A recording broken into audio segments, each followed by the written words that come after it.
think it's the responsibility of the broken people to to communicate what's broken about them, and take the time and the effort to fix their problems on their own. Like, you can't really engage with somebody else while you're broken, especially if you can't communicate it, because like you said, you're just going to end up breaking them, and then it becomes a cycle. Everybody got somebody broken. So I agree with him to an extent, but kind of like Hank said, like, I don't agree to him with him 100%, because he was kind of making it sound like any situation that don't lead to y'all getting married is like y'all just hurting each other, and like consensual sexual relationships is somehow y'all just people are just damaging each other, and there's just this horrible.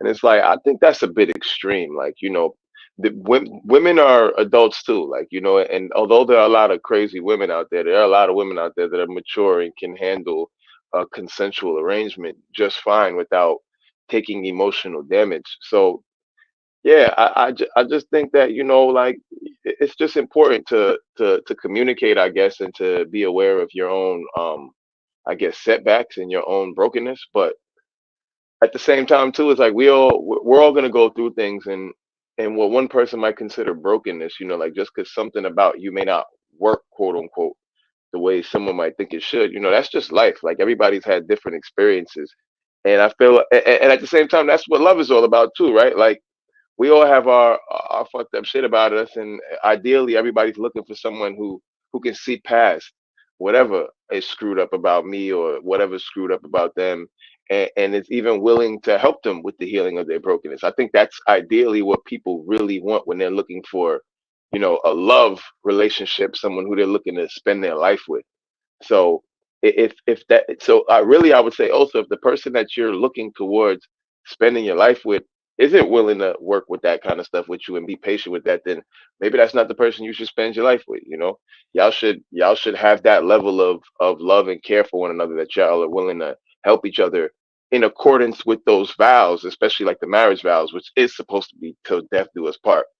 So if you're not willing to do that, then cool. But yeah, you can still have consensual interactions and not be broken. Just be an adult, take care of yourself, handle your shit, and that's really it. All right, I'm gonna go ahead and go to you, Sweeney. What are your thoughts about it, sir? Um, Cuffing season.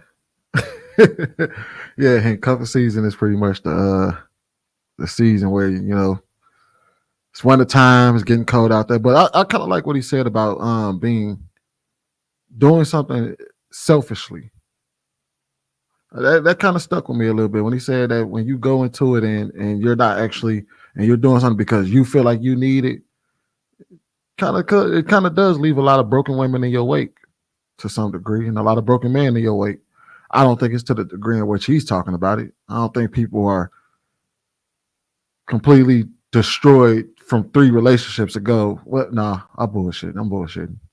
A lot of y'all motherfuckers are fucked up. But uh, I don't know. Jr. Man, you keep hitting me with these damn videos, man, bro. There ain't much more you can add to what that man is saying. I need to know the name of his podcast, because Buddy was hitting on all cylinders today. For a change, finally I got somebody out there y'all agree with. Go ahead, Marcus. I think what he was describing was when a lot of men talk about the inability to pair bond. That sounded like when he was saying you've been through 3-4 relationships, and I'm dealing with the leftover residue of the previous relationship that's preventing you from actually fully embracing the love that you have for me. I heard, shout out to AP, last Friday on She Critique, he was saying that he got his heart broke by one woman and he would never love anybody to that same extent again. And we had a long dialogue about it. But I think a lot of people run into that same situation where after the traumatic experience that they have, where they love somebody and they don't get the same type of love back, or it doesn't end how they thought it should end, that they carry that with them. And I think it prevents you from getting the best possible life you can, or best possible relationship you can, because you essentially are walling off part of yourself, so the person can't truly connect to you, and you in turn cheat the person of being able to love the real person you are, because you will never fully connect with them based off of the past hurt, creating a divide and a separator. And it's unfortunate. To my previous point about the people who have the skill set to fix people, to who actually the patience that have the patience to fix somebody, or to work with them to get them to heal, normally also have the discernment to avoid having to fix the people. So it ends up being people like he was saying, that they get in a marriage and it's harder in the marriage than it was previous to the relationship, because now that person is comparing you with the last person that they was in love with and walling themselves off or hoping they don't get hurt. I think that creates a crazy issue. And as far as cuffing season, I don't know if y'all been in Chicago, but these ones be hell. I'm talking about, it's a whole different type of weather in Chicago. And then you got to shovel your car space out before you go someplace. And then when you pull back up, you got to put a chair in the parking space. So you got to put a chair in the parking space. And if somebody move your chair, you go be out there fighting with them or trying to move. Man, it can be selfish where you like, all right, well, I can mess with her this whole winter and then stay in the house, so I don't got to go through all of that. So I can see how that definitely could be selfish, because like I say, Chicago winters is something else. You want to be able to consistently know where you're going, where you don't have to get stuck in a snowstorm or be driving through none of that crazy stuff or dealing with the elements just so you can get some. Yeah, I mean that absolutely can happen. Hey, Marcus, you said something interesting. I never actually thought of it this way. Oftentimes, when we hear people talk about pair bonding, we always talk about it in a sexual way. But kind of way that you put it is that sometimes the lack of pair bonding has more to do with the damage that was done from a previous relationship than the actual, you know what I mean, the sexual aspect of it. I never thought of it that way, bro.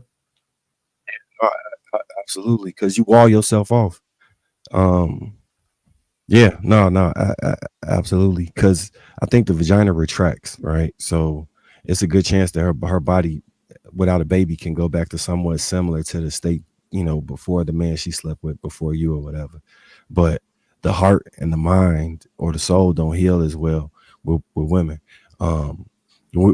So one of the things that we was talking about maybe a couple months ago in regards to not allowing women to fall in love with you that you're having sex with consistently, it's a real thing if you want to prevent causing that type of trauma. The type of trauma that it sounds like he was talking about comes off on somebody when you just using them for cuffing season and you engage in a way where you're going to try and pretend to be with them. You're doing everything as if y'all going to be in a long-term relationship, specifically so you can keep this cuffing season shit going. And then as soon as the weather changes and you can get back out here for the summer, it's just deuces. It's like and now this person is sitting here like, what did I do wrong? You know how sometimes women can self-internalize things and start to feel like everything is about something they wasn't doing or they wasn't enough and all those things. But really, it was just your selfish desire to have consistent sex. And now she's dealing with that trauma and she's walled off because she doesn't want to open herself up that same way to a new man based off what you just put her through. Like, you get some crazy women like that. That's why I try not to consistently have sex with people. If it's just casual, I'm not about to consistently have sex with you and converse and talk and hang out and do all that other stuff. Because even though you telling her it's just sex, if your actions is relationship style actions, she ain't gonna be able to differentiate the two. And she gonna think she could change you. And then she gonna put more of herself into it, which is gonna end up with her getting hurt worse. Because she was going harder to try and get that relationship to fully cross the finish line.